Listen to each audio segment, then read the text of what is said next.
Hello everybody, welcome back to Screenstars and welcome to another PlayStation review. Today's review is for RimWorld, the console edition on the PlayStation 4.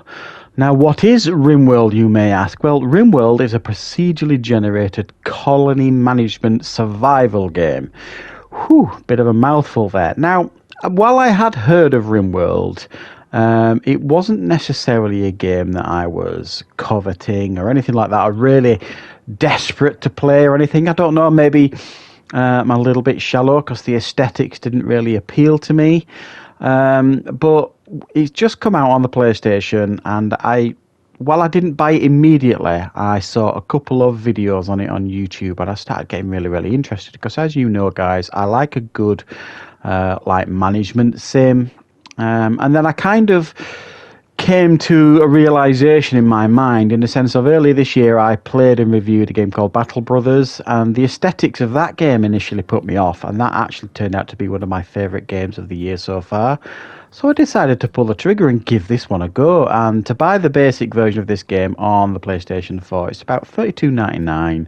There is some DLC if you want to, if you enjoy the game and you want to expand it further. There is something like that. I think it's the royalty pack or something like that, which I may well invest in the future, because I've got to tell you guys, I'm having a really good time with this game. Now, I don't really feel as though I can do this game justice with a fairly short review, really, because some of the content that I've been seeing on YouTube of people that have been playing this game for years on PC, I mean, some people have been putting literally thousands of hours into this game.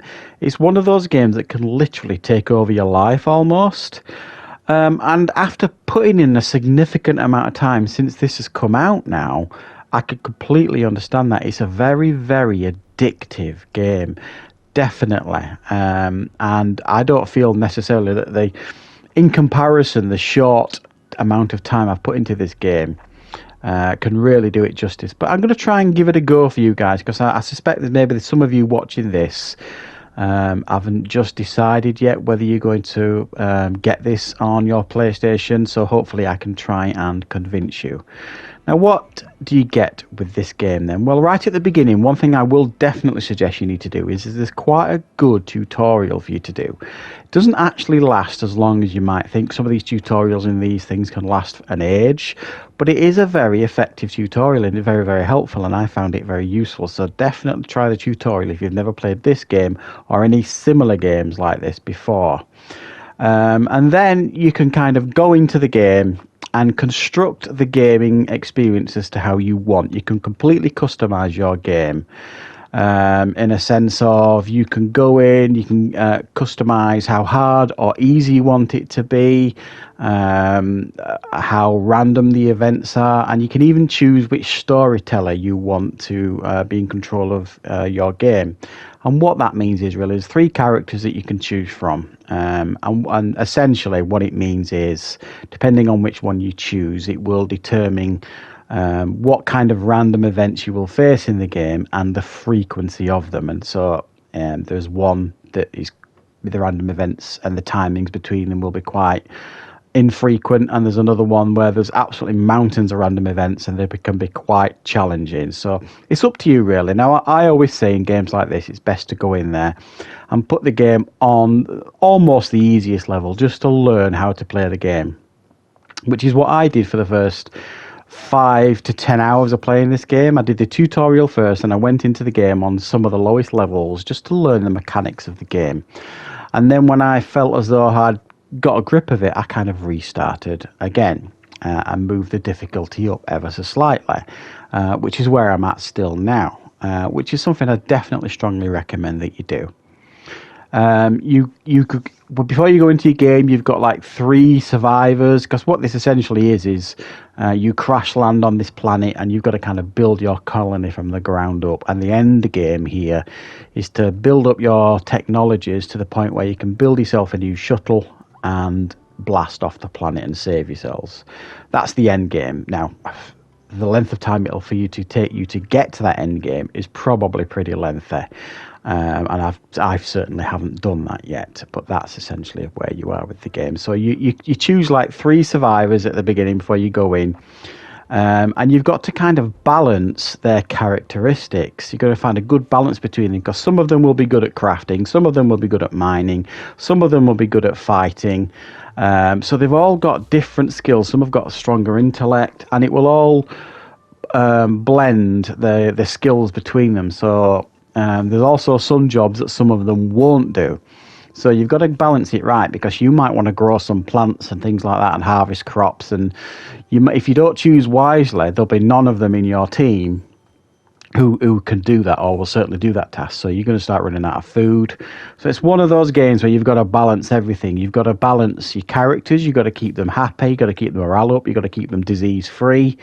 You've got to keep them safe, because you will get attacked by raiders, things like that, and like wild animals on the map, and a whole host of other hazards that are thrown your way.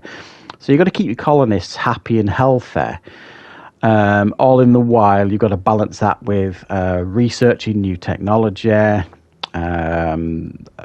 building and crafting, building new buildings, making sure you've got enough beds, places to put prisoners, because there will be people that come up on the map that you could take prisoner, like raiders might attack you. And then if you don't kill that raider, you just kind of injure them, you can capture them, put them in like a prison, and you can slowly bring them round to your way of thinking, and they'll join your colony, which is one of the ways you can expand your colony. There's other ways as well. There's other people that will crash land, and you've got to rescue them and then bring them into your colony, so on and so forth. There's other people that will visit your colony that might be friendly, that you can trade with. So you've got trade as well in this game. In regards to your characters that you're managing here in your colony, you can set work patterns for them, so that you can determine who's going to be doing the crafting, the cooking, the hunting, the trading, the hauling. I mean, there's a whole host of jobs that you can do. You can even determine what time all the characters get up in the morning and what time they go to bed. I mean, it's really very, very deep micromanagement stuff here. So it really is a massively in-depth game, this, and I've got to say, I genuinely don't necessarily feel like I've scratched the surface, and I'm probably well over 30 hours into this now. I just don't feel as though I've got anywhere near enough learning all the mechanics and learning all the things that the game can do, and learning everything that you can build and expand. But it's a really great game, and it's a game I'm going to absolutely pour mountains more hours into, and I think it's definitely worth checking out. If this is the sort of game that you guys like, if you like these management sims, certainly one that can present a real challenge. Honestly, guys, you won't be disappointed with this one. I'm really enjoying it, which is why I'm going to give this one a very strong 9 out of 10. It's a strong contender for Game of the Year for me, definitely. So I hope you enjoyed this review. I hope you found it useful. Thank you very much for watching, and I'll be back with more reviews and content on the channel very, very soon.